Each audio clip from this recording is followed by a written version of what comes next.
Welcome back. You are listening to Nate the Hate on YouTube, iTunes, Spotify, and Google Podcast. Be sure to like the video and subscribe if you haven't already. I'd like to welcome in my co-host, Modern Vintage Gamer. Hey, what's up, Nate? Great to be here. Thanks for having me on. Always a pleasure having you. And today's episode is dedicated to Calvin Atkinson, who generously donated $100 to the channel. We appreciate your generosity and would like to remind all the listeners that if you want to support the channel, we have a Streamlabs link in the description on YouTube. Make a donation of any value, ask a question, we will answer it at the end of the episode. Or if you donate $100 or more, we will dedicate the episode to you. And once again, today's episode is dedicated to Calvin Atkinson. And today's episode is going to be one of great tribulation, as Sony and Nintendo each have made controversial moves over the last several days.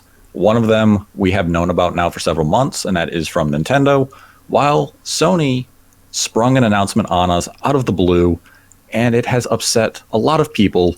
But we're going to start with Nintendo first, and this week marked the end of availability for Super Mario 35, Super Mario 3D All-Stars, and Fire Emblem on the Nintendo eShop, as well as retail availability, barring the retailers having excess stock that they still have to sell through, but additional stock will no longer be coming in.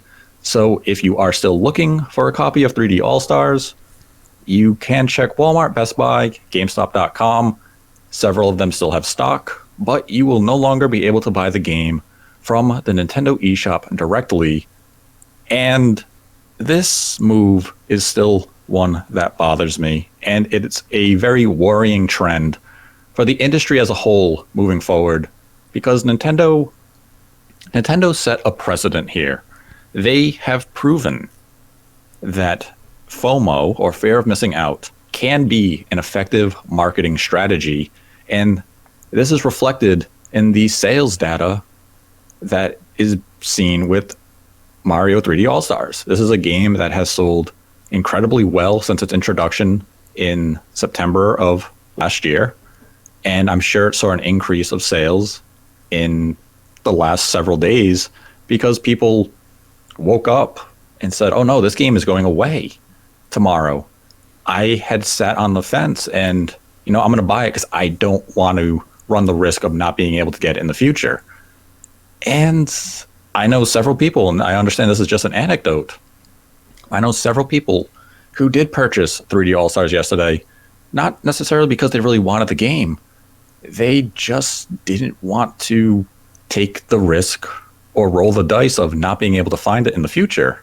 So Nintendo's FOMO strategy has paid off. We will get an update in sales figures, I believe the first week of May, when Nintendo will report their fiscal year earnings up to the end of March, or literally the other day.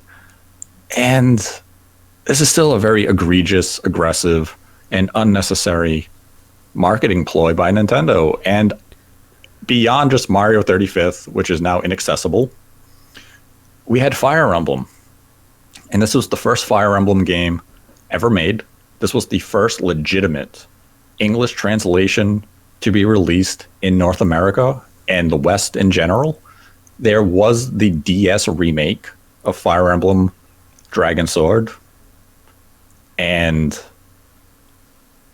now Nintendo is just pulling it from digital availability. And as a consumer or as a fan, they have left you no option. There is no physical copy of this game that's going to habitate the used game shelves. There is no alternative option to access this game except for emulation or piracy. Yeah. And as a fan, you have to look at Nintendo, especially with the Fire Emblem release, and say, what are you doing? I feel like we've talked about this before, because we have, right? We talked about this months ago when all this started to go down, and a lot of people were quick to tell us, oh, Nintendo's not going to do that. They're going to just make these games available digitally after March 31st. And we were scratching our heads thinking, no, they're probably not. And here we are. I mean, I heard so many people tried to tell me that Fire Emblem would just hit the NES online service, after March 31st, just as a game that's available on that service. And then we heard that maybe they would split up the Mario 3D All-Stars collection as separate games and put them on the eShop, when clearly none of that has happened. And I think ultimately, you're right, Nate. FOMO is a marketing tool that Nintendo used in this situation, and they've used before. I mean, they've done this for years, and we have to be very clear that this is not a new tactic that Nintendo has pulled out for March 31st, right? They've done this many times before, going back to the days of the Wii Shop, even further back than that. It's just now that there's so much more visibility on these things because we live in a age of social media and things like that, where these articles get tweeted around and shared and given a platform and liked and disliked and go viral and things like that. But it's not really any different than the way that they've done business in the past, and that's really the unfortunate part for me. Yeah, in the case of Fire Emblem, I'm okay with them pulling that retail special edition 30th anniversary box set. Absolutely. It was elaborate. It was a smartly designed, limited release. I understand that one. I don't understand why they went out of their way to pull a $6.99 eShop exclusive release of a game that for the first time was released in Western markets, fully translated. That is a lot of effort. That cost Nintendo probably a fair amount of money to even do to this game. And they also added quality of life improvements. Yep. Why would you want something of that caliber to only be available for a handful of months? That's baffling to me.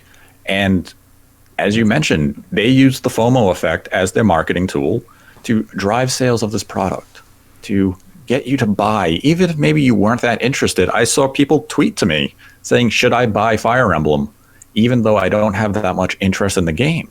And I responded saying, if you have no interest in the game, no. Don't buy the game. Don't fall for that marketing trick of, oh no, I'm not going to have access to this game if I don't buy it right now. If you genuinely do not have interest in the game, don't fall for the hype or the idea of missing out. Save your money, use it for a product that you want.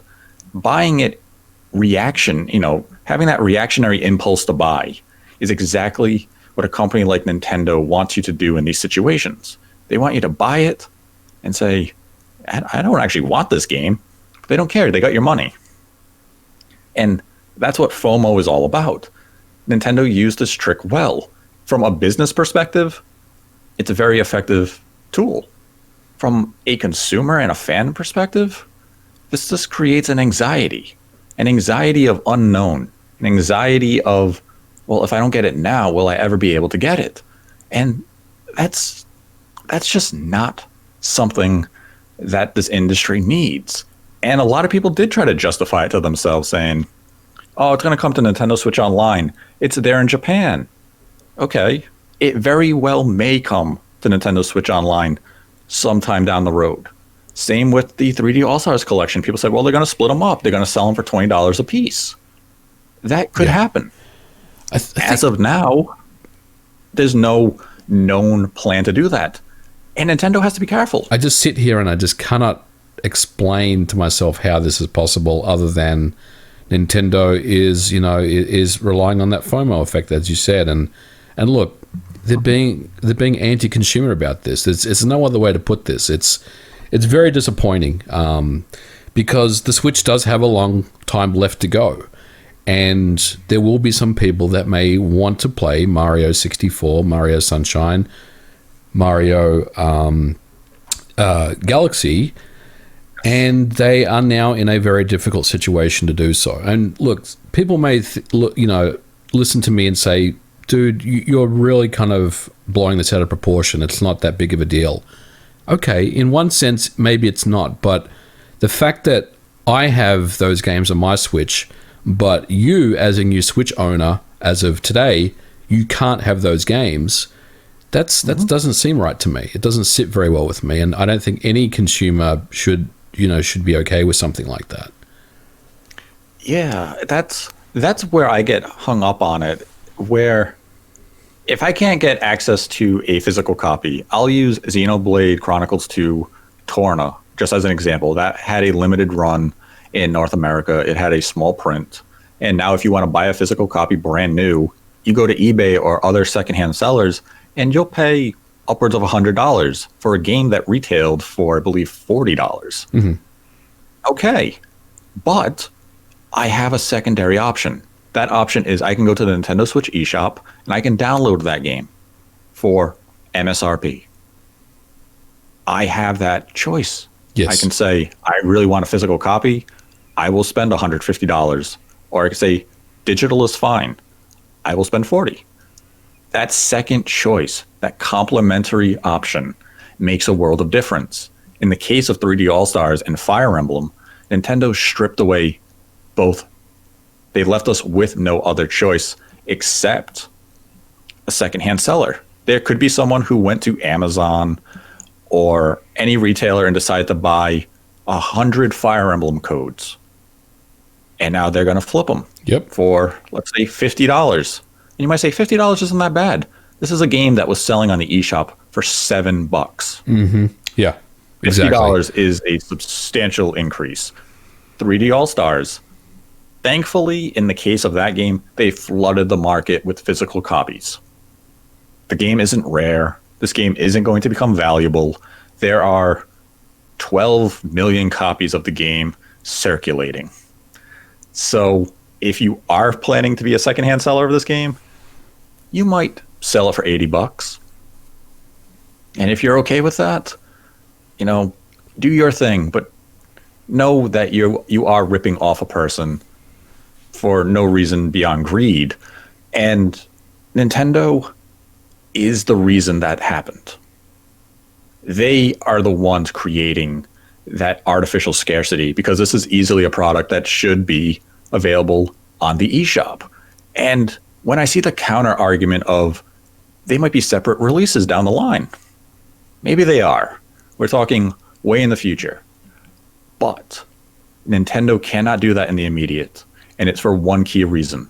The second you let the consumer know, oh, we're going to release them as standalone releases, let's say by holiday 2021, a very small window from unavailability to resurface. Mm-hmm.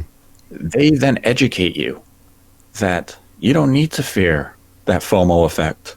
We're just going to re-release the game standalone in 6 months. Yeah. So let's just use this as a upcoming scenario of potentiality. Nintendo announces Metroid Prime Trilogy for the second half of 2021. They again say this is going to be a limited time release. It's available from, let's say, October to the end of March. Very similar time frame to Mario 3D All-Stars. Now, you've learned, if I wait 6 months, I can just buy Metroid Prime 1 and Metroid Prime 3 from the eShop at the end of 2022, maybe. Would you buy that trilogy collection knowing that they will do a standalone release, because they just proved that they would with the 3D All-Stars in that scenario? Yeah. So now all of a sudden, that FOMO effect of marketing trickery has lost its impact. Absolutely. I mean, so you can't do it again. Nintendo's really good at this stuff. They know exactly how to extract the very, very best out of their sales numbers when it comes to utilizing FOMO as a marketing tool, as we've already said. I mean, look, Metroid Prime could easily get a very similar thing. It's one of those anniversary games, right? That's coming up.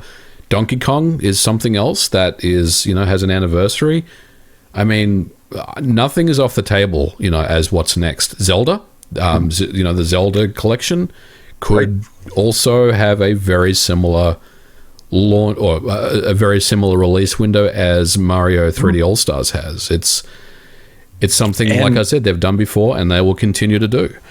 And they did it before with Metroid Prime Trilogy. They Remember did, yeah. the limited edition on the Wii? Yes. Came in a nice collector's tin. It was available, I believe. I think it might have been 6 months, may have been a year. I'd have to check the exact print run. But people say, well, what's the difference between now and then? The difference between now and then is right now we have digital stores. The Wii did not offer Metroid Prime Trilogy on the Wii store. But I can turn on my Wii U right now and get Metroid Prime Trilogy. Yep. For, I think, $20. So when I see people use that as the counter argument, they did it for the release. How come no one cared then? It's not that no one cared then. It was, they didn't have a digital option at the time. And now we do. There is no excuse to not make a digital game permanently available. By stripping it away, you're doing no favors to anybody. Just come out and say what it is. It's marketing. It's a marketing ploy to, boost your sales as high as you can due to FOMO. And there was actually an article that came out this week that implied that this was exactly what Nintendo was doing, and it's on Vice.com. It was the article by Patrick Klepek, who wrote a very detailed article and talked to developers who had spoken with Nintendo. And the developer, who wished to remain anonymous, gave a quote where they said, Nintendo, they have data that shows that re-releases of games tend to wither on wish lists. The manufactured FOMO helps them get those sales, or so they think. So Nintendo deliberately goes out of their way to look at this, and they know what they are doing. They have the data to back them up. They have what they need to justify this action from a business perspective. And what is shocking to me is that we have been vocal critics of this move dating back to last September. And numerous others have been very vocal about their displeasure of this business practice. And Nintendo didn't blink. No. They stuck to their beliefs of making these games limited availability. And we looked at them and said, change. They called our bluff. And they went through with it. Yep. Mario 35 is no longer accessible on Nintendo Switch Online. And that's a move that may be even more baffling than the removal of Fire Emblem and 3D All-Star from the eShop. This was a game that was exclusive to Nintendo Switch Online, a service. Let me remind you, a service we spend $20 a year to be a subscriber of. They gave us a game and then pulled it after 6 months of availability. This is a product that adds value to that service. And Nintendo looked at it and said, your time's up. Bye. Do you think it's... So they just devalued Nintendo Switch Online. Do you think maybe on that one, they're, I'll say, leaving that door open for a new style of online battle game that's yes. From Metroid or Donkey Kong or Zelda or something like that? Yes, I do believe they will introduce another battle royale style game. Probably, in the very near future. My hope would be a Donkey Kong style game so we can all experience the King of Kong in our own respective way. But even if they are to introduce another game to replace it, let's say, it doesn't justify the removal of it. Definitely not. Because there is no reason that this game cannot still operate. And they can say, oh, well, it's 35, it's the anniversary. Then increase the player number to 50. Yeah. This isn't Game Pass where you've got 300 curated games and some games, leave and some games get added. This is a completely different thing that we're talking about here. Yeah. And it's a Nintendo developed game. This is their own property. This isn't a deal they made with a third party to leave up on their service and they only agreed to a 6-month contract. Nintendo has the freedom to leave this game up as long as they want. They simply don't want to. And like I said, we're spending money to be on Nintendo Switch Online. There may be people who signed up for Nintendo Switch Online just to play Mario 35. And now that you've taken it away, that individual is going to cancel the subscription because you have taken away the one valuable aspect of it to them. Yeah. It's a really weird... I don't understand that type of marketing of, we want to drive subscribers to our service. Let us use this game, but let's take it away after a certain period of time. Why? What purpose does that prove? It is very, very puzzling to try to understand, the thought process there, other than this is business. And for Nintendo, as far as the books, it's good business. As far as perception and how it looks to everyone out there, it's not good business. But it's just another one of those things that really just proves that Nintendo, doesn't care about the average person. And I'm not picking on Nintendo in this scenario. It's just business, companies, organizations, big companies. They're not really interested in what the consumer feels about a product, unless it's, a class action lawsuit. And even then, with Joy-Cons and stuff like that, that that Nintendo is currently going through, even those things are being dealt with in their own way, right? We already had Richard Hogue on the show talking about that stuff previously. So ultimately, Nintendo doesn't care about our feelings, Nate, and we've never once thought that they ever did. But at the end of the day, it's just one of those things that's just going to continue. It works for them. It makes them a lot of money. It generates a lot of hype, generates a lot of clicks on Twitter. It gets them lots of retweets, gets lots of people making videos about this topic, both for and against. And that's exactly what they want. They want people talking about this stuff, whether it's positive or negative. It doesn't matter. It's ultimately what they want, and it's it's worked for them, and you have to applaud them for that. But unfortunately, it is very, very sad as a consumer of, and someone that likes Nintendo and likes the Switch, that these games artificially, depart the online store and we'll never see them again, most likely. Of the three, which would you say is the most egregious? Do you think it's Mario 35, Fire Emblem, or 3D All-Stars?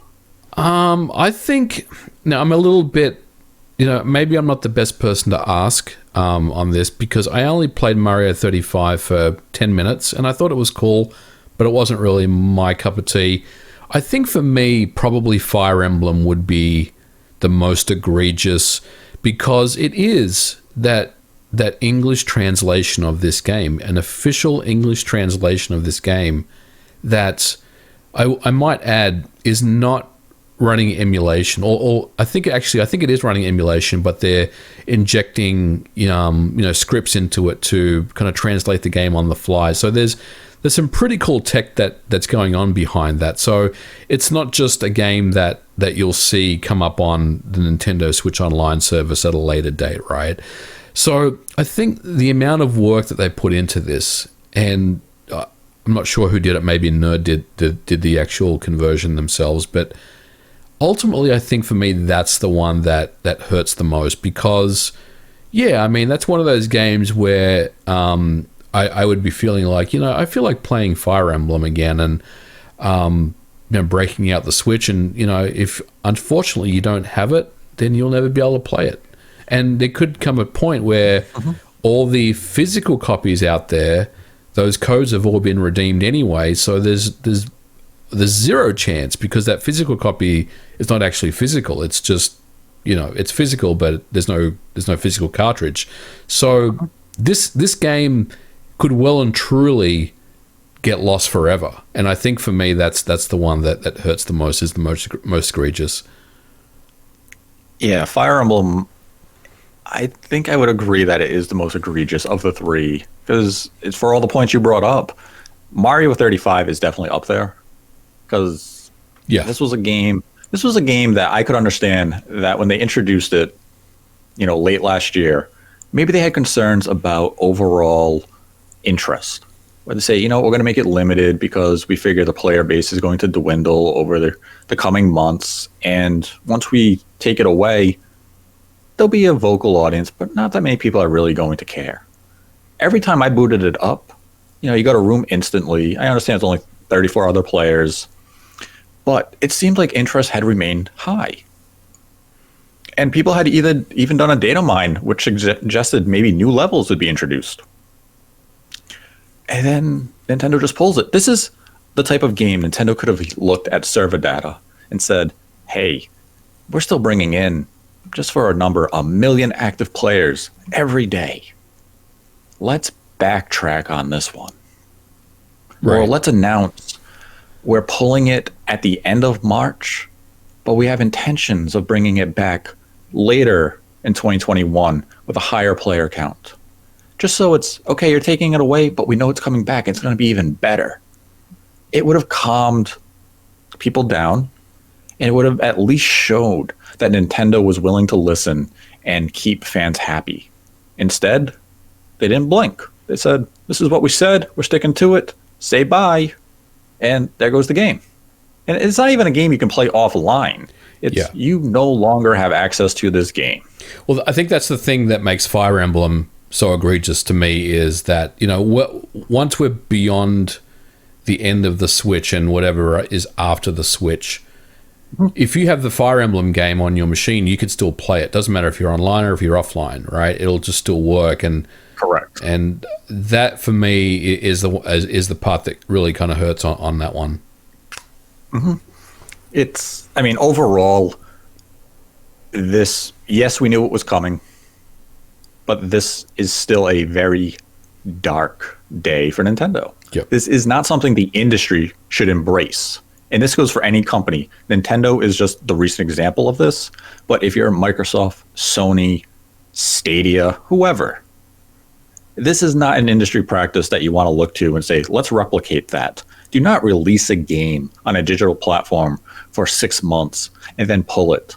If you want to shut down a server to a game like Evolve because there was no active user base, that's one thing.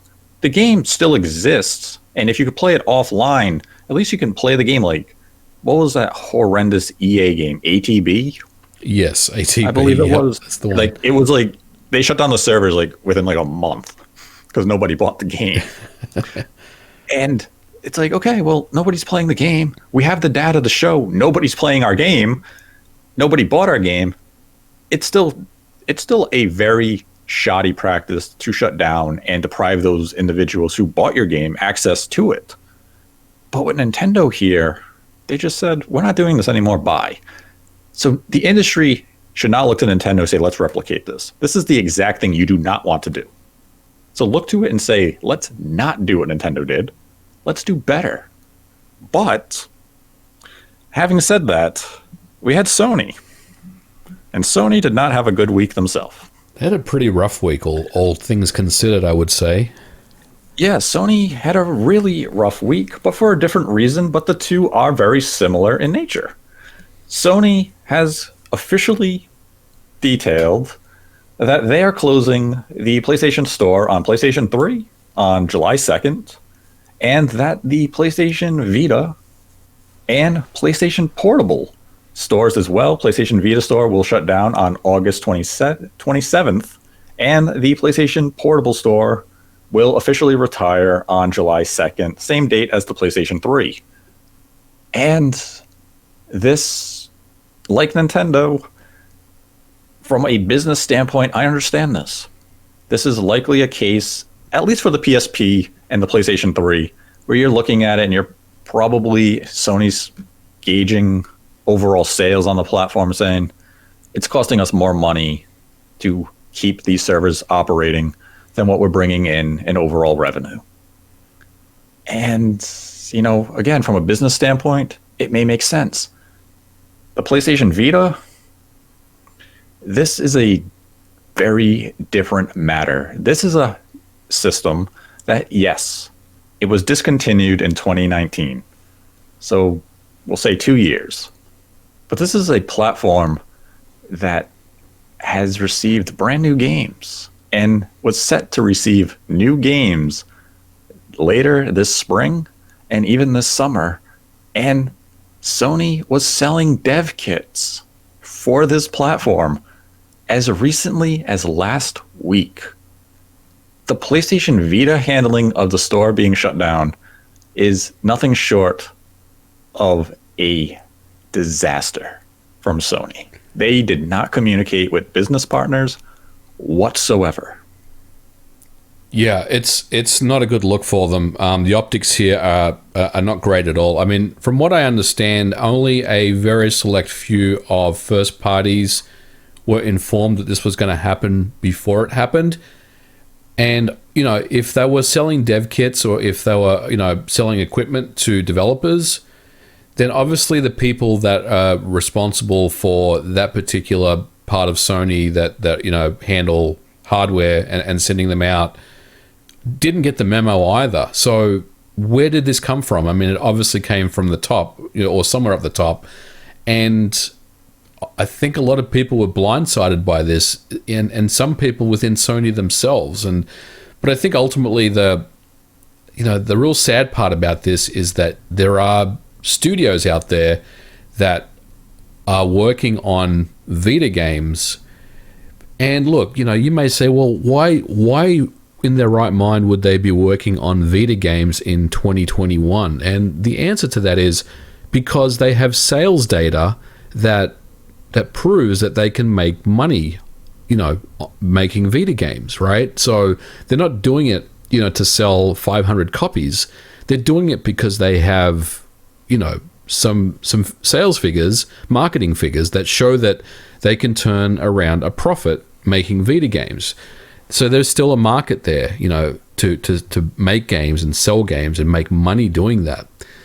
And I think that the sad part is that these developers now are left with a very difficult decision because there's literally a 4-month grace period now, or 5-month grace period between now and August, when the store is ultimately going to get shut down. So do you crunch and try to complete your game maybe in the next 6 to 8 weeks and then get it through certification, which is going to take at least another 3 to 4 weeks, and then maybe get 4 or 5 weeks on the store before it goes down and hopefully you can recoup your cost?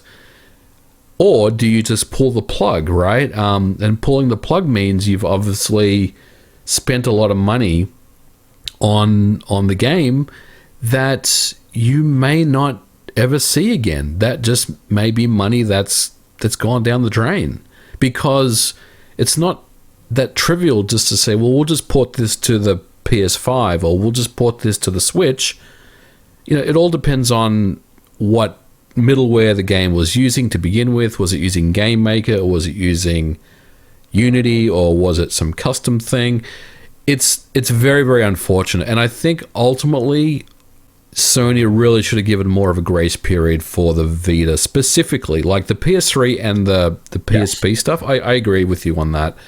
But the Vita stuff, I feel like they could have at least given till, you know, January 1 or, you know, March 31st next year, or just some window of time where developers can complete their outstanding business on the Vita, not necessarily make anything new, but give them a heads up and say, we're going to give you guys another 12 months. So finish what you're working on. You'll have plenty of time to ship it and put it on our store.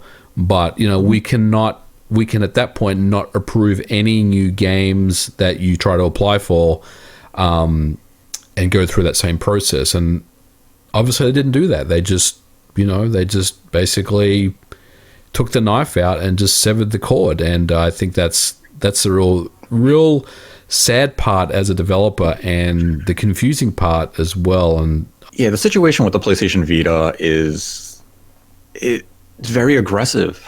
There's the reports out there that developers literally as recent as last week were asking for dev kits. Yep. And this is a case where if you were Sony, wouldn't you want to be transparent to your development partners and say, at least 6 months ago, maybe even a year ago, saying, our intention is to shut down the PlayStation Vita store in the summer of 2021. We are no longer distributing dev kits or relay information to these developer partners of any timetable for such an action. The fact that everyone was blindsided by this, I believe it was in an article where a developer said, we had a PlayStation Vita game scheduled to come out later this summer. Well, we're not going to do that now because the game was going to come out in June or July. What's the point of us working on the game for the next 3 months only for it to have maybe 4 or 5 weeks on the store? And then it's gone. So they shifted their priorities to a Switch port. That should never had been a decision that came via news. That should have been official communication from Sony to the development partner. Absolutely. The account manager that deals with that particular developer's account should have given them a heads up. 100%. Mm-hmm. And I mean, if Sony was really this radio silent with the majority of development partners, this is a major failure on their part. And of the three, the PlayStation Vita is definitely a disaster. Yeah. In terms of communications. This was horrendous management. And I get it. The platform has been discontinued for 2 years, but it's less than a decade old. It seems a little early to shut down the PlayStation Vita store. There's no reason it can't still operate for another couple of years. I mean, as is said in this trio of hardware, the PlayStation Portable store is just now shutting down. So, like, think about that. That system's been around since forever, like 2005, I think it came out, or 2004. Yeah. I mean, it's a very long time. Yeah, like, this is something that's 15 years plus on market, and Sony is rushing to shut down the PlayStation Vita store.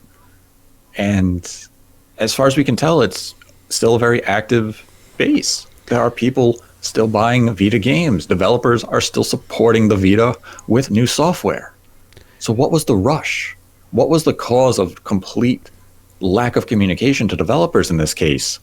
And I mean, if I'm a developer right now, and this is how Sony treated me with the PlayStation Vita, and they said to me, hey, why don't you make a game for the PlayStation 5? In the back of my mind, I'm saying, are you kidding me?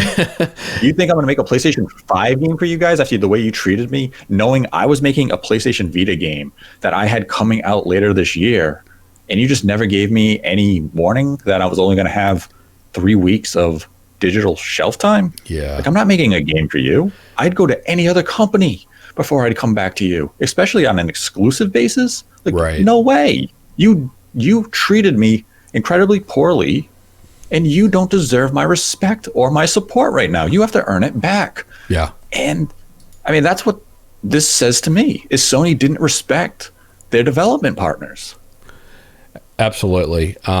Yeah, I'm looking at a tweet from Henk Nyberg, who's working on the game Battle Axe, and I was talking to him today, and he's in a very similar situation. He basically came out and said that that Battle Axe is coming out for the Switch. It just went gold. I think they just passed cert for that game, and I'll definitely be checking it out because it looks really cool. But he said that they had a Vita game, well, a Vita port in the works that will never see the light of day, and they just had to pull the plug on it, and it's very, very, very unfortunate to see that and to read those stories from developers that have obviously worked very hard, and just to be blindsided and not get any heads up that this was coming just makes it really, really, really, really sad overall. But I did want to ask you a question about the PS3 and the PSP stuff. So, look, yep. You're right. Those systems have been around for a long time. Those stores, it's almost surprising that you can still access the PS3 store in 2021. Yes. Very surprising that you can download PSP games in 2021. Yeah. But here's my question, Nate. So Sony used to be the kings of backward compatibility. Like, when you owned a PS2, you could run PS1 games. Didn't even have to mess around. You could even use like PS1 memory cards in your PS2. And when the PS3 came out, you could play both PS1 and PS2 games. So what's happened? I mean, it's easier to say it's Jim Ryan, right? I mean, Jim Ryan is definitely not helping, but this all kind of started with the PS4. They kind of lost sight of their legacy, their history. Other than those, PlayStation 2 classics you could play on PS4, which was only like maybe 15 games. So what happened with Sony where they were just so good at this stuff and now they really don't seem to care about their history anymore? It's a complex question, and when I view it, I have to laugh because one of the highlight PlayStation 5 launch games was Astrobot. And it's a game built entirely around honoring and celebrating the legacy of the PlayStation line. You get a PlayStation 1, you get a PlayStation 2, a PlayStation 3, you see the Vita, the PSP, the iToy. You even get that weird little handheld egg thing that they released in Japan. I forget the name of it. And now look at Sony. As you mentioned, it doesn't seem like they respect that legacy anymore. And maybe it's not so much a lack of respect for legacy as much as it was Sony wasn't very proactive when it came time to build an infrastructure to support their legacy software. And this is one area I'm going to give Microsoft applause. With the Xbox One, they dedicated a huge amount of resources to making Xbox Original, Xbox 360 games compatible on the Xbox One. They didn't get every single game. Some games still, due to licensing issues or what have you, aren't on the platform yet. They are continuing to work towards getting those games on the platform. And when you look at the PlayStation 4, Sony never really showed any public effort to get PlayStation 1 games on that platform. PlayStation 2, as you mentioned, we had the PS2 Classics, which is not backwards compatibility. It was emulation, and they were native PlayStation 4 releases of these PS2 games. So they never really looked to bring that legacy to the PlayStation 4. So now we come to the PlayStation 5. And we are now really encountering the horrors, I guess you would say, of those actions. Whereas Microsoft went forward and invested and unified their storefront so that you could play Ninja Gaiden Black, so that you could access your Xbox 360 game library on your Xbox One, or now even on your Series X and Series S. You can honor that whole Xbox legacy with no real hurdles. Shows you that Microsoft is respecting their back catalog, whereas Sony didn't feel as though they had to put in the effort. And this may change. We may see PlayStation 1 and PlayStation 2 games come to the PlayStation 5 in time. And if they are going to, this week was the week for Sony to announce those intents. All they had to do with the announcement of them shutting down the PlayStation 3 store and PSP store and PlayStation Vita store was come out and say, in the future, we have intentions of bringing PlayStation 1, PlayStation 2, and let's get a little crazy here and say PlayStation Portable and PlayStation Vita titles to PlayStation 5. It's not going to be this year. We'll share details at a later time. It's like, okay. I can rest a little easier knowing all my digital purchases on my Vita, PSP, and even not PS3, because that's a whole different nightmare. Yes. But the PlayStation 1 games I bought on my PSP, I know I can play those on my PS3 or my PS5 sometime down the line. That gives you peace of mind. And this was the time for Sony to announce such an initiative. The fact that they didn't really makes you wonder, how are they approaching backwards compatibility this generation? Are we going to get access to PS1 or PS2 or PSP or Vita games on the PlayStation 5? We don't know. It's hard to say, is it? Because, I mean, we've seen some patents that have been come out in Yes. recent times, maybe hinting that they're looking at something, or in the future we may see something. But it also, you got to look at their, I guess, how they've responded in the last couple of years, and what we've heard from Jim Ryan, his thoughts. And it just doesn't seem like it's within their interest right now, Or even the PlayStation 1 Classic. Yeah, Look how and that shoddy that release was. that was awful. And that may change, but I think, and I made a video on this earlier this week, but I do feel like that the first 2 years of the PS5 is going to be focused on PS5, not backward compatibility, right? Like, getting out more PS5 games, getting those first party games that they promised that they would ship. A focus on PSVR 2, probably at some point next year. I think we'll see the hardware for that come out. So I think their first few years is really just make PS5 games, which is fine. I don't fault them for that at all. I think that's the right approach. Yes, but unfortunately, they don't have that pillar that Microsoft has, where you can go back and play some of your old classics that you bought years ago that are tied to your account.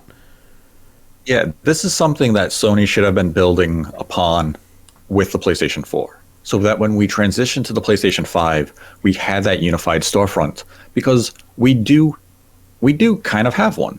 We can still access all our digital PlayStation 4 games on our PS5.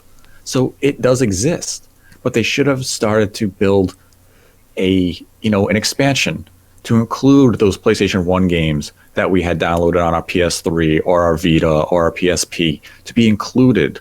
And then when you launch the PS5, you say, we also have PlayStation 1 backwards compatibility. And because it's linked to your account, you have access to all those previous purchases. That's something that the consumers want to see. It's something that Microsoft has delivered.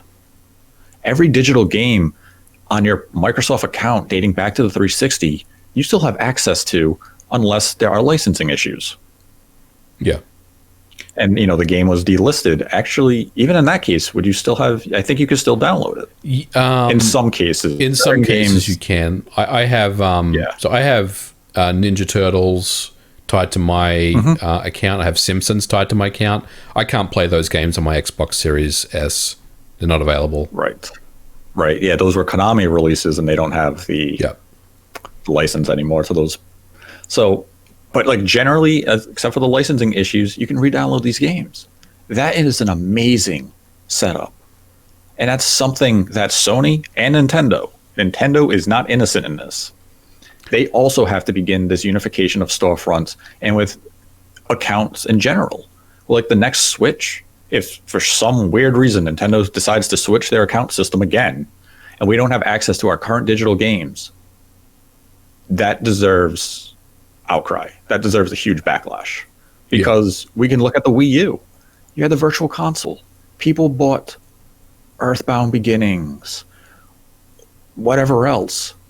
The fact that those type of games, Virtual Console games, is not compatible on the Switch, it's only explained because we don't have a Virtual Console. We have Nintendo Switch Online service. But it's still troubling that when the Wii U store or the 3DS store shut down, and they will, it's just a matter of time, you're going to lose access to that software.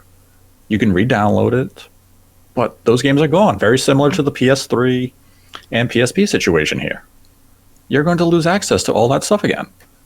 And it's basically because Nintendo couldn't figure out how to create an architecture and an account system that worked across all their platforms. They finally figured it out with the Switch, or so we hope. And now they can move forward and build the system that Microsoft currently has in place. Microsoft is the front runner in this area. Easily, yeah. Their account system is well constructed. The support of their legacy software is admirable. And this is something that Sony and Nintendo have to look to match. maybe they will. Maybe they will get there. I hope they do, because that's something that the industry needs. Overall, with the PS3 and the PSP situation, as we mentioned, this is very, very old hardware.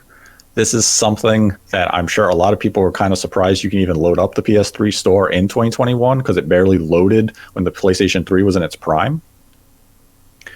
And there's a lot of good software on the PS3. The PS3 is unfortunately a different beast for Sony to slay altogether, because Cell continues to be a burden. Emulation is getting better.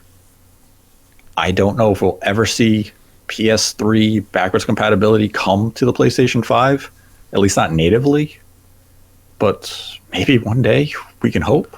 Oh, it's a tough sell for me. I mean, yeah, thanks. And I've made videos and I've talked about this before, but ultimately the problem with PS3 is, look, it's not so, it's it can be solved. You can run PS3 games on a PS5, but the problem is this: if you're trying to pitch this, if you're trying to pitch this to the executive team at Sony and say, I've got a really good idea about how we can get PlayStation 3 games running on the PS5, building an emulator, the executive team is going to turn around and ask you, how long is it going to take and how much money is it going to cost? And you're going to be sitting there thinking, I don't know the answer to that. It could take 3 years. It could take 5 years. We could spend $5 million. We could spend $50 million. We don't know how long this is going to take. And that's the difficult part, is how do you justify that to, the teams, the executive teams, to say, this is going to be your return on investment if we do this? Because if Sony did put together a Game Pass style equivalent where you could play older games, and I'm not necessarily talking about games tied to your account, but start offering those classics, other than the 10 PS2 games they currently have, but offer a bigger list of games that are a true classic PlayStation 1, PlayStation 2, PSP, PS Vita games. I think, and then add that as a part of your PlayStation Plus membership or whatever.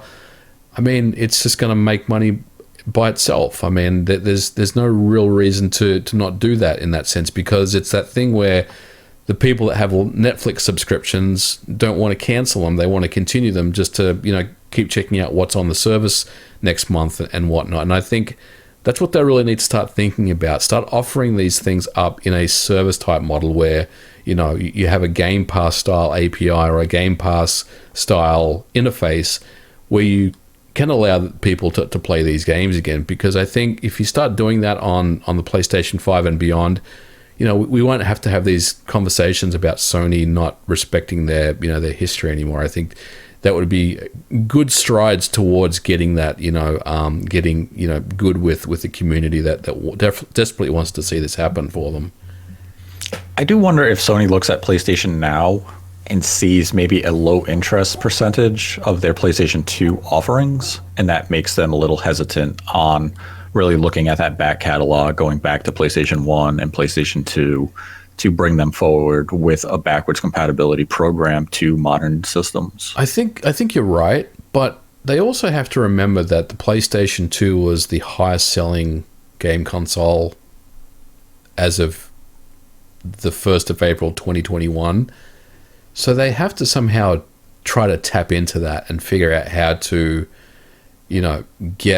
get people excited about that. And I think that's what their marketing team needs to really focus on. I mean, I think they have to do something here. They can't just say, look, we've looked at the data and no one really wants to play old games anymore. I mean, in one sense you could say that, but look at Microsoft. I mean, how many people are playing older games on their service, right? A lot of people are, but right. if you kind of pull out individual titles, games like Banjo are probably being played quite a lot, but something like Crimson Dragon, for example, probably no one's playing that game, but it's still there it's still there on the service should you choose to play it. And I think, that's what it comes down to. You offer people the choice to give them the choice to play whatever they want, and they will remain loyal to you. They'll remain on that service, even if there is a price that they kind of charge for that particular service. And I think that's what Sony needs to look at. Yeah, I mean, Nintendo gives us Urban Champion on every platform, and I don't think a lot of people are booting up Urban Champion on the Virtual Console or Nintendo Switch Online service. And, Sony, I want to see Sony really embrace that legacy. I want them to bring PlayStation 1 backwards compatibility, PlayStation 2 backwards compatibility. If they can somehow implement PSP and PlayStation Vita backwards compatibility, even if it is just the digital account-linked games, I think that would really satisfy the needs of fans. PlayStation 1 games, I just want access to the digital library that I have purchased over the last 15 years across the platforms that you offer those titles on. Right. And like with the PS3, I understand the complexities with backwards compatibility. One of my favorite PlayStation 3 games is Siren. It never got a physical release in North America. That game is forever locked to my PS3. Yeah. That's a shame. Hopefully, maybe one day they'll remaster the game since they've disbanded the entire studio that made it. It's a shame when we can't access those types of games. And as the consumer, way back during the PS3, 360 generation, even the Wii, digital was brand new to us. We didn't know that they were going to flub up the future handling with the account systems or backwards compatibility or anything. We just believed that these were the type of titles that were going to stay with us, because all we could look to at the time was a PC model where you could look to Steam and your game stayed with you wherever you put your Steam account. We didn't know Sony was going to make the PS3 a backwards compatible nightmare. We didn't know Nintendo was going to be Nintendo and Nintendo things up. We've since learned the market has changed. Yeah. We now have a precedent of how digital media has to be distributed and handled moving into the future. And Microsoft and the PC market has set that precedent. And it's now a race for Sony and Nintendo to catch up. I believe they will, given enough time. It's just unfortunate that we really have to look back at these type of platforms and say, hey, there's games on there that if my system breaks, I'm never gaining access to again. Do you think they will, though, or do you think they'll just do what they're currently doing, and that is just remaking these games, like porting the Wii U games to the Switch, and in Sony's case, they're remaking games like Demon's Souls and Shadows of the Colossus, those classics that they don't want to emulate, but they would just rather pay Blue Point lots of money to bring them to a new generation. The problem with that business path is that we only get the cream of the crop. We're never going to see Nintendo make a deluxe version of Fatal Frame. Yeah. That's trapped on the Wii U. We didn't get a retail copy in North America. It exists purely as a digital game. And eventually, the Wii U is it's basically forgotten as it is. That game will be forgotten to time. And those are the real crimes in this situation. Games like, it's a random PS3 game, Beyond Siren, that was digital only, that will never come to another platform. I'll use Pixel Junk Eden 1. Mm-hmm. It's never released, I believe, on another platform outside of the PlayStation 3. We just got a sequel to it. I believe it was earlier this year or in December. I have it on Switch. It's a fantastic game. I think it's a damn shame Pixel Junk Eden 1 isn't on other platforms. Yeah. And there are so many cases like that. Those are the type of games that you're simply not going to get a remaster. They're not going to get a re-release because not many people remember them. They're remembered when you look back at it and say, man, I wish I could play that game again. And we can still download all these digital games that we owned on these platforms. The problem is they're not easy to repair. if your PlayStation 3 breaks right now, finding the necessary piece to repair it can be quite the hassle. Sony no longer offers official repairs. So it's not even like a case of, hey, you shut down the servers or shut down the stores, that's fine, because I can still turn on my system and play these games. If something happens to the system, it's just, oh, well, I have $600 worth of digital games on there. Can never access them again. Yeah. That's a shame. And PS3s are notorious for breaking down as well. Yeah, especially the George Foreman launch 60 gigabyte grill. Yeah. That absolutely. will yellow light of death on you if it hasn't already. Mine just recently did, and unfortunately has a disc stuck in it. But, of the three with the PSP, PlayStation 3, and PlayStation Vita, the PlayStation Vita is definitely the worst of the three, simply because Sony gave no communication to development partners. It seems very rushed, and there has to be a reason behind it. That it's definitely business motivated, and I guess it's financial, but that seems very preemptive, and there's definitely something behind it to cause them to shut this down in approximately 6 months from announcement to shut down. Yeah, I agree with that. Out of all of them, the Vita one really is the saddest one, and it's just got that human aspect to that. I mean, the other ones do as well, obviously, but it's you're affecting people's lives, people's careers, maybe their jobs, maybe their forecasts, their budgets, things like that. And sure, again, you could say, well, why are you budgeting something for the Vita in 2021? But like I said, if there are sales numbers, if there's marketing data, if they have sales reports that indicate that they were making good money on Vita games, then they have every reason to do so. And to get that just pulled away from you pretty much, without any heads up at all is very unfortunate. Absolutely. Now, do you think PlayStation 3, PlayStation Vita, or PlayStation Portable titles will see a surge in sales between now and July and August when their respective stores see a shutdown? Yes, I do, Nate. I don't know if I would say a surge in sales, but I would expect spending to increase over the next few months. I'm already thinking about some titles that I want to grab for the Vita before that store goes away myself. So yeah, I would say that, it might be something that we'll see. Games like Puppeteer would be something that I would, be jumping on the PS3 if I didn't already have that game. There's definitely a lot of things that I would expect people to start looking at buying, and I've already seen news articles coming out about, hey, you should pick up these games on the respective storefronts before they disappear. So there's already a lot of announcements, a lot of hype around this stuff. So yeah, I would expect spending to increase. I don't know if it's going to be like insane amounts of money, but it would definitely be a lot bigger than what they've had over the last couple of years. There is one game I have to pick up on the PlayStation 3, and the only reason I hadn't picked it up yet is because I forgot it came out. And I'll be curious if it's a game you own, but it's House of the Dead 4. Oh, I don't have that one actually.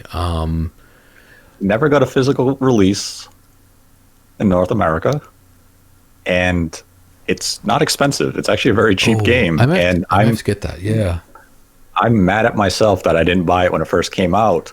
So when this news came out, I was just reading some articles. I saw someone like House of the Dead 4. I was like, oh my God, that did come out on PlayStation 3. And I'm going to buy it this week because I love that franchise, and I need to get it before I can't, because I'll be mad at myself if I don't get it. One of the games that I do own physically that is from Japan only was Strider. So that never got a physical in North America, I believe. So that's one that I have. I thought you were going to ask me about that one, and I was going to say I have it, but no, I don't have House of the Dead, so I'll have to check that one. See, we just sold 2 copies of House of the Dead 4. We are waiting for our check, Sega. You just increased the price on eBay 10 times, Nate. Damn. Yeah, there's definitely some PS3 games out there. Vita and PSP, I think I have any of the games I was interested in, I have at this point. I don't think there's like any hidden gem that I'd be actively hunting for at this point. The PlayStation 1 games, as they were coming out, I was buying them then. So I think House of the Dead 4 is really the only new purchase I have to make between now and July. Yeah, I'll have to pick that one up too. I love that series. So between Sony and Nintendo here, which company would you say had the worst week? Well, I think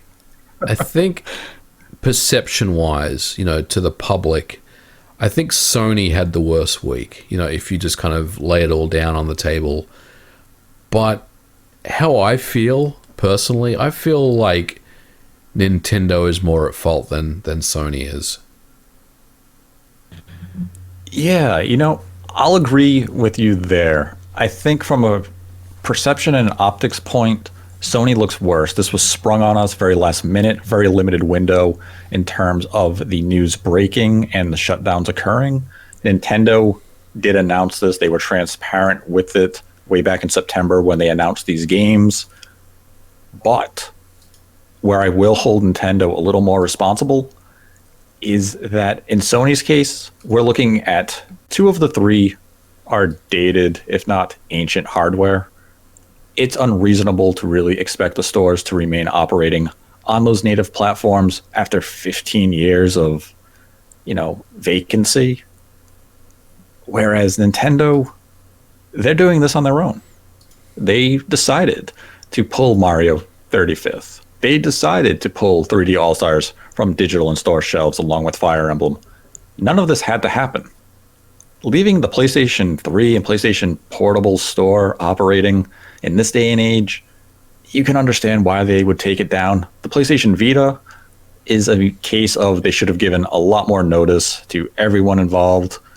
But you can understand that, hey, this is a system that was discontinued 2 years ago. Maybe you leave up that store for another 2 years, let all those releases happen first. Nintendo, there was no reason for these games to go. Yeah. It was purely a marketing decision, and it's inexcusable. Not to say Sony's actions are excusable. Both are bad industry precedents, and we know it's just a matter of time before we hear from Nintendo that they're shutting down the 3DS and the Wii U eShops.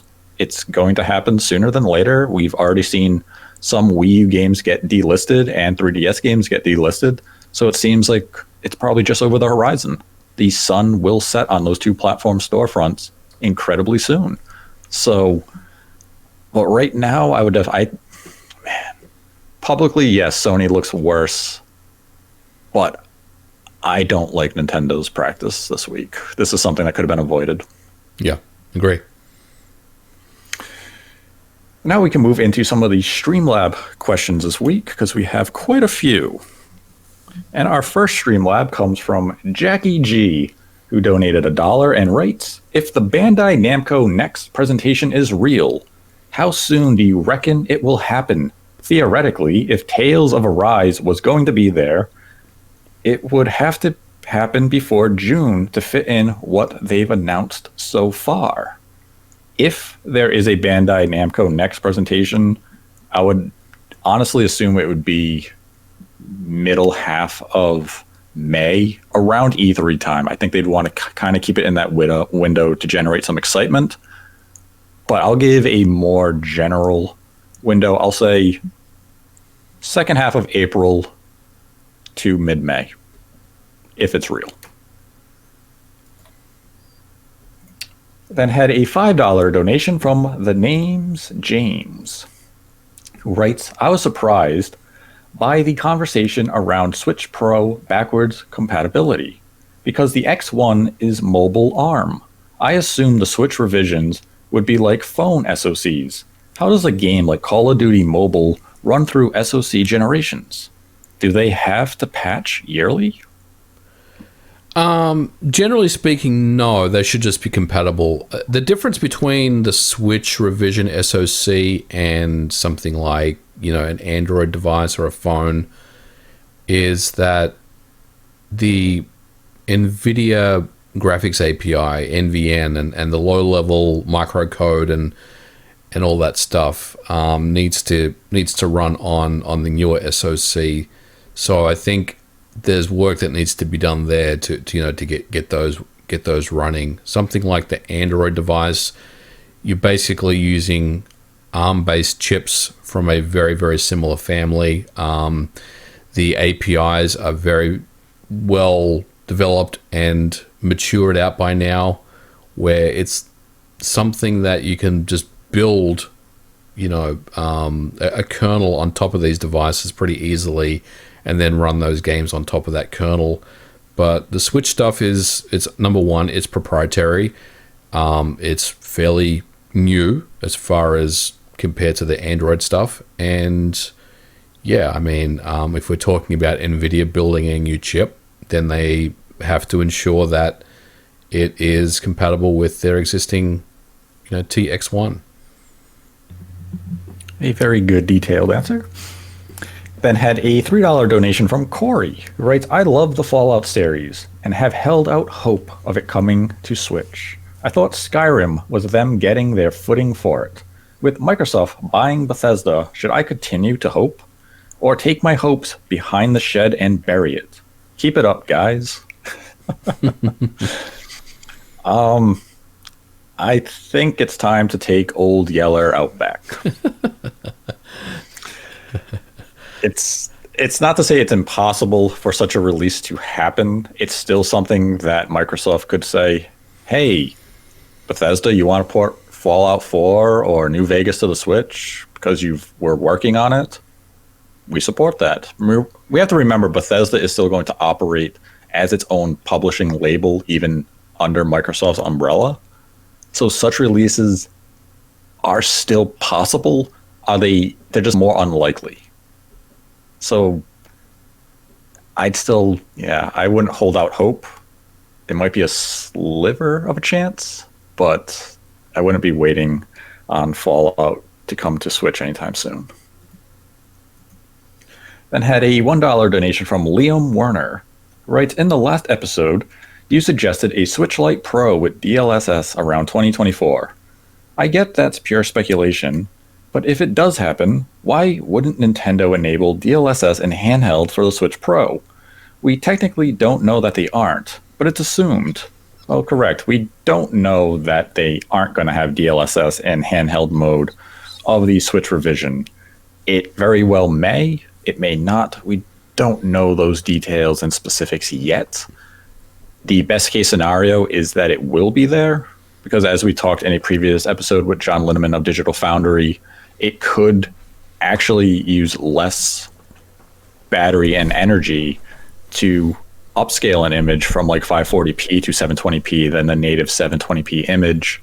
So it's definitely a possibility that it is going to be used in handheld mode. We simply have to wait for those specifics to come to light. We then had a $3 donation from Jared Helder, who writes, developers are increasingly relying on patches to improve performance after release, or in some cases, fixing broken games. Does this mean that if you buy Cyberpunk for PlayStation 4 20 years from now, a patch won't be available? Do you see this trend continuing? I do see the trend continuing as far as games being rushed to market. I think publishers have their own ideas about, when they want games to be released, and sometimes, the judgment is clouded based on the dollar signs that are, they're thinking about they're going to make if the game doesn't come out for the holiday season. That they may lose, some traction. They may lose money on that. But look, as far as playing Cyberpunk on the PS4, 20 years from now, I mean, hopefully it should be 100% buttoned up in a really, really good experience, right? I mean, hopefully that game will get fixed completely, and then we can move on. But there's never any guarantees, with this. It may be something that CD Projekt Red may fix to the best of their ability, but ultimately you got to call it, right? You got to call it and then move on to the next thing. So But I think they'll come good on their word that they will, fix this game. It's a matter of, it just depends on how long that's going to be. I think ultimately the perception was, it's just a launch issue. We're going to get that fixed for you in the next couple of months, but we quickly realized that that's no longer true. And we're probably looking, honestly, Nate, we're probably looking at another 18 months before I would say that game is buttoned up and completed. Man, that sounds optimistic. And I mean, I guess to the point of, if you were to buy Cyberpunk in 20 years, that the game could potentially be a mess. Yes. Yeah. Especially if you had a physical copy, that if the servers for patches are inoperable and you still had, we'll say, that launch physical copy that never got a reprint with any of the updates, you would be playing the absolute worst version of the game released, and you wouldn't be able to access any patches. They need to, and Microsoft used to do this in the 360 days. I don't know if they do it anymore. They probably don't, but you could download title updates and then put them on a USB stick and then just apply patch from a USB stick. They need to come up with a way to do that, I think. If in case these servers go down and you do want to play Cyberpunk, but you don't want to play the 1.0 version that's on your disk. I guess the only caveat there was patches back in the 360 were like 8 megabytes. Yeah. Now they're 80 gigabytes. Literally double the size of the actual game. Yeah, that's a good point. We then had a $1 donation from Zeebs14, who writes, "Hey, Nate and MVG, why do you think the Metroid games sell only average? I really don't get that. The series is very high rated. Super Metroid and Metroid Prime even belong to the best video games ever made. It's really a matter of just appeal.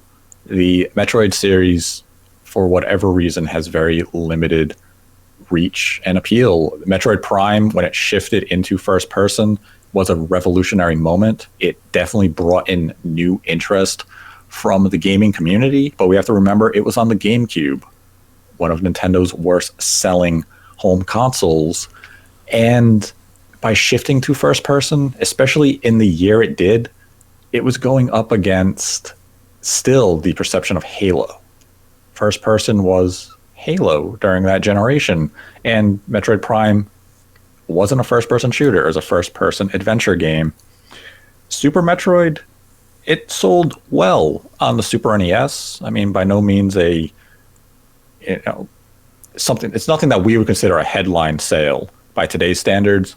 But Metroid really is just about perception. Nintendo has to do a better job of marketing it and really expanding that reach beyond the scope of, unfortunately, a niche series. Hopefully Metroid Prime 4 or a new 2D Metroid for the Switch is able to do that. We've seen a lot of franchises come to Switch and find a rebirth in terms of success.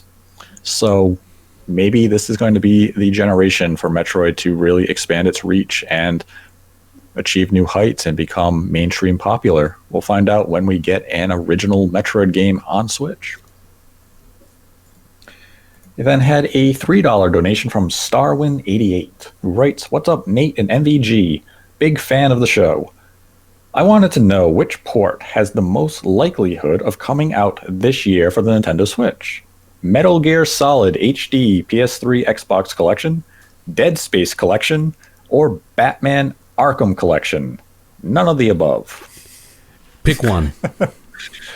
If I had to pick one, I would choose Metroid. I would choose Metal Gear Solid. I would choose Batman.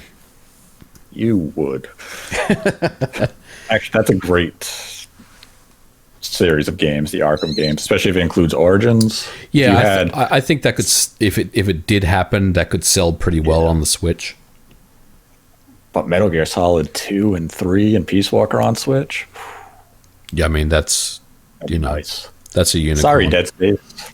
I mean, I would love Dead Space as well, but we're talking about Electronic Arts here, so, Good point. We have to consider that. And then Starwin88 followed up with another $3 donation and wrote, "What's up, Nate and MVG? I wanted to know why certain games on Switch don't support online play like their original releases. Titles such as Assassin's Creed Rebel Collection, Bulletstorm Duke Nukem, Star Wars Republic Commando, etc. Why is that, MVG? I think ultimately, look, I don't want to say these games have been rushed to the Switch, because that's not the right thing to say. But I do think that they've taken a look at the data surrounding these games, and they've decided that, look, multiplayer isn't really something that we're going to pursue, because I know I talked about return on investment previously, but it's one of those things where may not necessarily be worth the amount of time to implement, given what they would expect to see from the multiplayer. And look, we also got to be honest, the Nintendo Switch Online service isn't particularly great. So I think, sometimes you just got to make some hard decisions, and I think that's what they do in these situations. Yeah, it's definitely not a case of being rushed as much as underfunded and understaffed. Because some games on Switch, I can use recent examples like the RBI baseball games. They don't have online on the Switch version, while the other platforms do have online. And it's really just a matter of the Switch version is not priority. They are given this amount of time to make that version with just X amount of money, and such a feature simply isn't on that checklist to get done. And it's, just really as simple as that in most cases.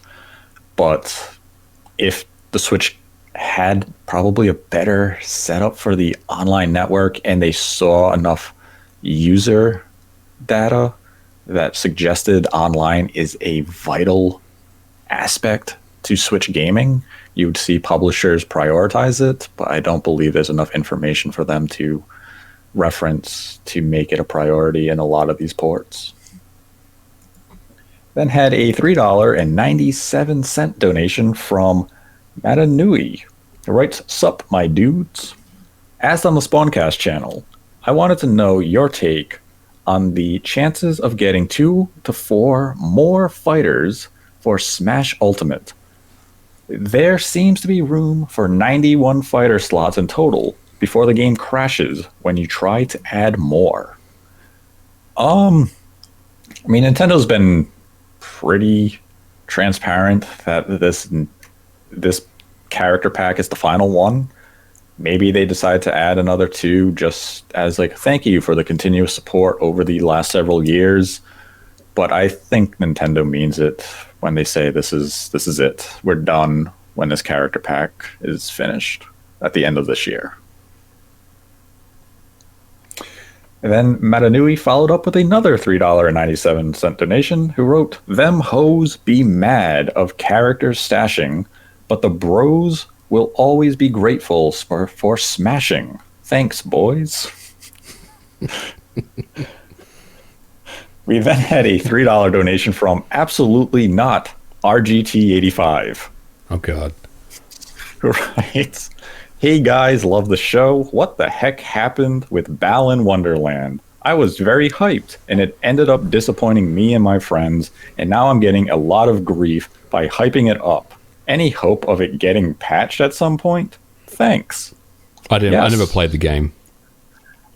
I'm sure it will get patched, but it sounds like the problems with the game cannot be fixed with a patch. It is just flawed by design. We see you, Sean. He then had a $3 donation from DJ Viper AUS. "Hi, Nate and MVG. I love your content and your honest views on topics without worrying about whether they are popular or not. Can I run my Switch safely in the dock connected to my TV with the dock powered by an Anker power bank rather than the AC adapter?" I don't know. I mean, you could try it, I guess, but I don't know how that would fare, honestly. I don't know the power draw that Right. it needs. So, yeah, I don't know. I would say proceed with caution. Yeah, definitely proceed with caution. It's probably not worth the risk, but hey, greatest things in the world are discovered through experiments like that. Then had another $3 donation from DJ Viper AUS, who writes, why do digital games cost so much in Australia? I can understand physical games being extra due to packaging, delivery, and the actual physical cost of the item, but I don't understand why games on the eShop is so much more than other countries. Well, as someone who was born and raised and lived in Australia for over 30-something years, I can tell you that there's a couple of reasons for it. I'm not suggesting that I agree with any of them, but I will tell you why. The first one is tax is baked into the price, as you know. There's no sales tax that gets added on after the fact, and the tax is, it's fairly substantial. It's a lot more than what we pay here in the US in most states. Also, you got to factor in the exchange rate, and I know that the exchange rate over the years has fluctuated, but ultimately those two things is what causes publishers to set the price the way they are. And you're right, they are very expensive. The price of video games in Australia in general, in my opinion, is way overpriced, but that's another conversation. Now, does Australian prices include tax? Yes, it does. Okay. Still, when I see those game prices on the eShop sometimes, I'm like, wow.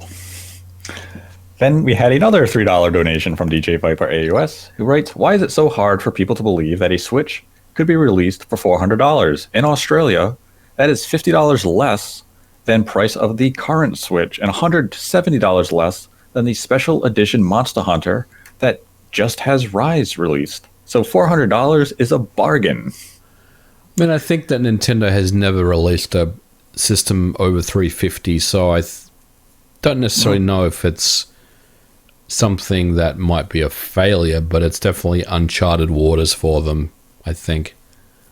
Yeah, it's uncharted waters, and really, it depends on how they want to position the Switch Pro or Revision.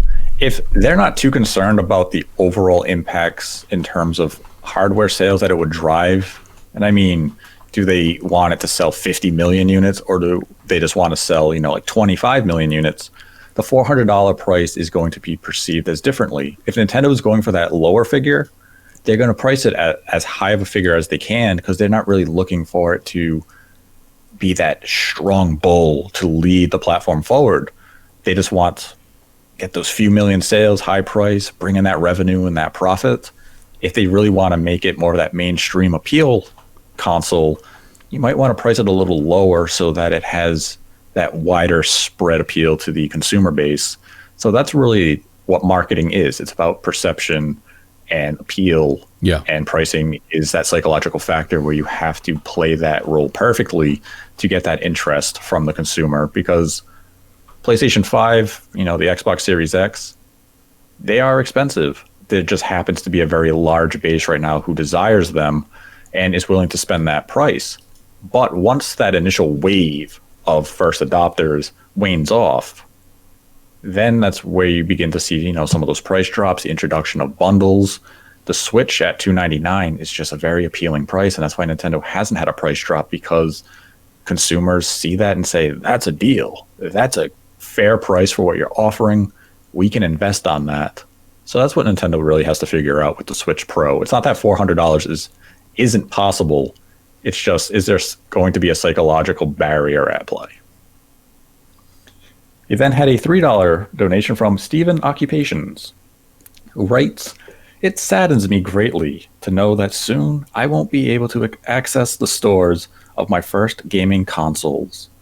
Is there any chance that Sony will revisit their old titles in any capacity, or do you believe that they're content to leave the past in the past?